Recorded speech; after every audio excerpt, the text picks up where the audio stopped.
Assalamualaikum warahmatullahi wabarakatuh. Alhamdulillahi rabbil alamin. Assalatu wassalamu ala asyrafil anbiya wal mursalin Sayyidina Muhammadin wa ala alihi wa sahbihi ajma'in, amma ba'du. Siswa-siswi SMP kelas 7, kita akan masuki bab ke-12, yaitu mengenai materi Al-Khulafa Ar-Rasyidin. Al-Khulafa Ar-Rasyidin artinya pemimpin yang diberikan petunjuk oleh Allah Subhanahu wa taala meneruskan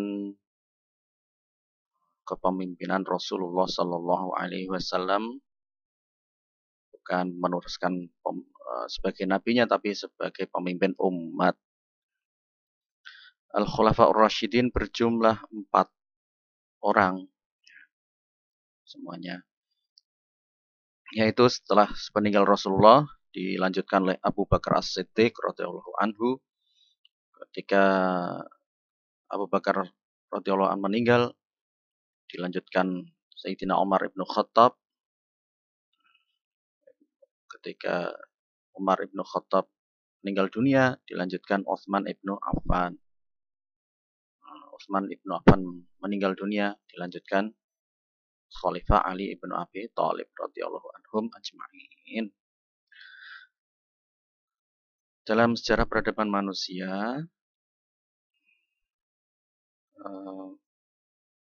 para pemimpin khalifah inilah yang menjadi sosok yang terbaik dari kalangan umat manusia sejak zaman masa Rasulullah Sallallahu Alaihi Wasallam.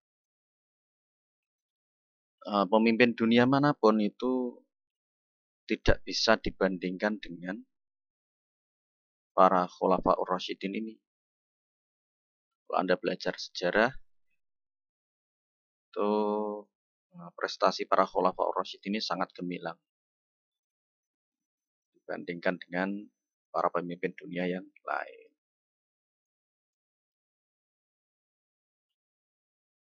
Selain itu, mereka tidak hanya hebat dalam memimpin negara, tapi mereka juga sangat alim dalam ilmu agama dan sangat tinggi akhlak mereka. Khalifah yang pertama yaitu Abu Bakar As-Siddiq itu memerintah selama 2 tahun, yaitu sejak sepeninggal Rasulullah SAW tahun 11 Hijriah sampai dengan tahun 13 Hijriah.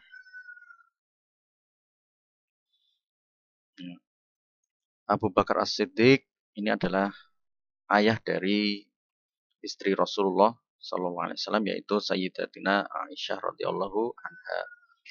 Gelar As-Siddiq didapat beliau karena beliau orang yang pertama membenarkan peristiwa Isra Mi'raj Nabi Muhammad sallallahu alaihi wasallam. Penunjukan Abu Bakar As-Siddiq sebagai khalifah adalah ketika ada rapat di istilahnya balai kota di Madinah, itu para kaum Ansor merapatkan, membicarakan diskusi siapa yang lebih tepat untuk meneruskan kepemimpinan Rasulullah, karena Rasulullah waktu itu baru saja meninggal dunia. Maka atas kesepakatan kaum Muhajirin dan Ansor, terpilihlah Abu Bakar As-Siddiq radhiyallahu anhu sebagai pengganti kepemimpinan Rasulullah sallallahu alaihi wasallam. Itu ya singkatnya seperti itu. Memang ada tahapannya, tidak langsung terpilih Abu Bakar As-Siddiq gitu ya. Ada pembicaraan-pembicaraan tertentu gitu ya. Kemudian program Abu Bakar As-Siddiq itu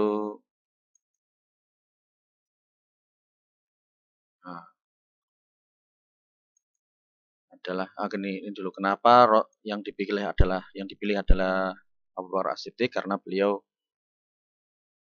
sahabat yang paling senior. Dari beliau banyak masuk Islam banyak orang-orang yang masuk Islam dari dakwah beliau. Beliau adalah termasuk orang yang pertama kali masuk Islam, bahkan masuk Islamnya setelah Sayyidatuna Khadijah radhiyallahu. Walaupun kepemimpinan Abu Bakar As-Siddiq sangat singkat, yaitu cuma 2 tahun, tapi jasa beliau terhadap Islam sangat besar karena dan berat ya. Abu Bakar itu tugasnya memerangi kaum murtad, terus memerangi orang yang mengaku nabi atau nabi palsu seperti Musailamah Al-Kadzab, dan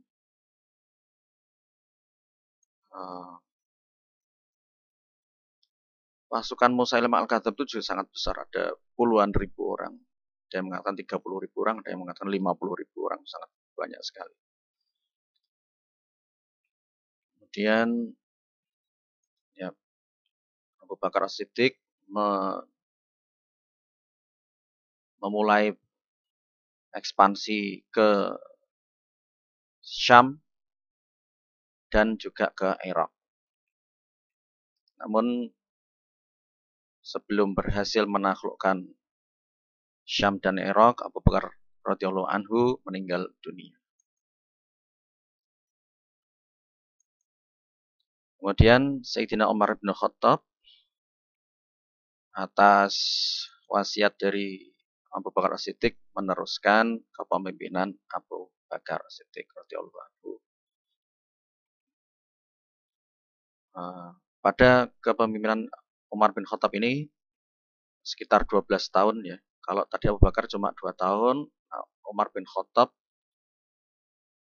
menjabat khalifah selama 12 tahun. Dan pada kepemimpinan beliau ini umat Islam berhasil menaklukkan Romawi dan Persia, sebagian wilayah Romawi dan seluruh wilayah Persia. Jadi kalau kalian mungkin bertanya-tanya, Islam itu kan lahir di 2 kota ya, di Makkah dan Madinah. Kenapa kok bisa meluas sampai ke wilayah Suriah, Lebanon, Yerusalem, Palestina, Yordania, Irak, Iran, dan juga Mesir. Ini adalah berkat jasa dari para sahabat yang waktu itu dipimpin oleh Abu Bakar As-Siddiq dan Umar bin Khattab radhiyallahu anhum ajma'in. Karena kepemimpinan beliau ini